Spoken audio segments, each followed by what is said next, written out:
Magandang araw po no mga kalingap no. Ngayong araw po muli po nating binalikan ang bata na pinaglihi daw ng tuko sa tingin ng iba no. Pero sa tingin ko parang hindi naman po, parang sakit po siya sa balat. So tara na po at tingnan po natin kung ano nga ba ang katotohanan. So andito na tayo sa bahay. So ito pala yung bata. Magandang tanghali. So anong pangalan mo? Anthony Jan. Ito pala yun si Anthony Jan no. Yung pinaglihi daw sa toko. Ito po yung mga balat niya oh. Kakaiba po. Ayan. Matigas ni no? Agahe. Ayan po. Parang lupa na matigas. Kamot ni mo daw ni mo dong kamot. So ito po yung kamay niya, meron din oh. At meron din sa kabilang braso, yung mga braso niya. Ito din sa leeg niya. Ay sa leeg. Karon te ani maintenance tambal te. Walang maintenance. So dati may maintenance siya.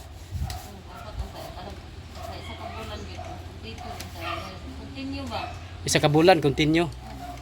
Ya wala bulan. mm, Ang resita na sa doktor kay isang man ka bulan. dapat bulan-bulan.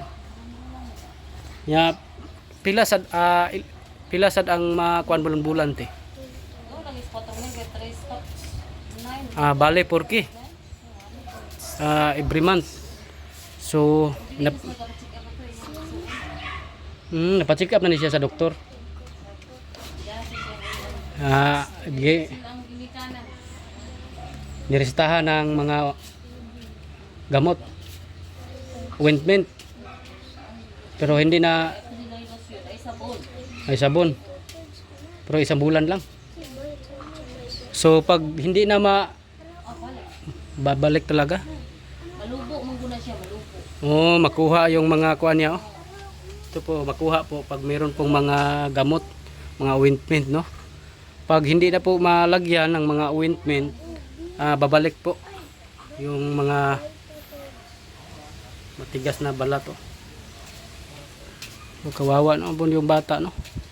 8 Nawawang yun na siya. years old. Makaligo na sa mga lagi, walang uli. Sampaan pa, di mo yung ligo. Maligo ka araw-araw dong ha? Araw-araw maliligo ka para mawala yan. Kasi gawawa po yung bata oh. 8 years old. So ngayon nag-eskwela ni te? Eskwela. Wawa po do 8 years old. Sana po sa nakakita po nitong video. Minto siya sa pag-aaral kasi binubuli. Binubuli pala siya pag pumapasok siya sa paaralan no? Binubuli siya kaya minto siya sa pag-aaral.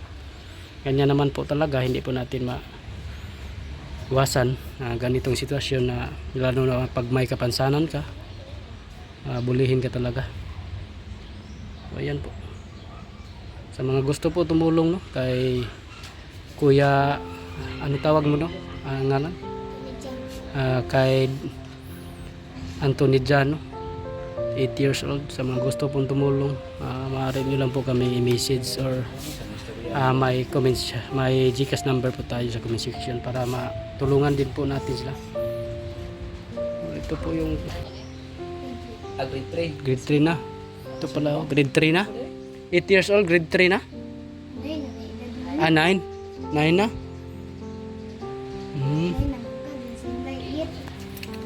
So maligo ka araw-araw ha para mawala yung mga matitigas na balat mo. At magsabon araw-araw. Pag matulog, magsabon ka. So ito pala yun, parang nilihian ng tuko sabi daw nila. Pero may resita sa doktor.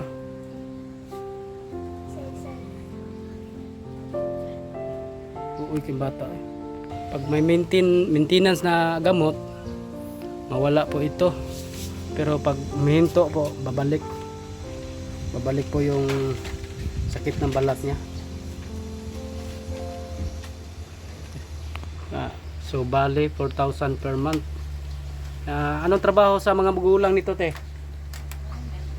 Helper lang? Sakto-sakto lang sa mga pagkain ang mga bata. So hindi po sila makapagbili ng maintenance. Kawawa po talaga itong bata. All my life,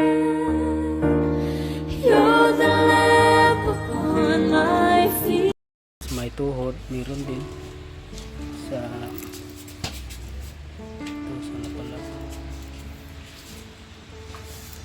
po siya daw sa doktor, mawala yung mga sakit ng balat niya, may mga vitamins, no?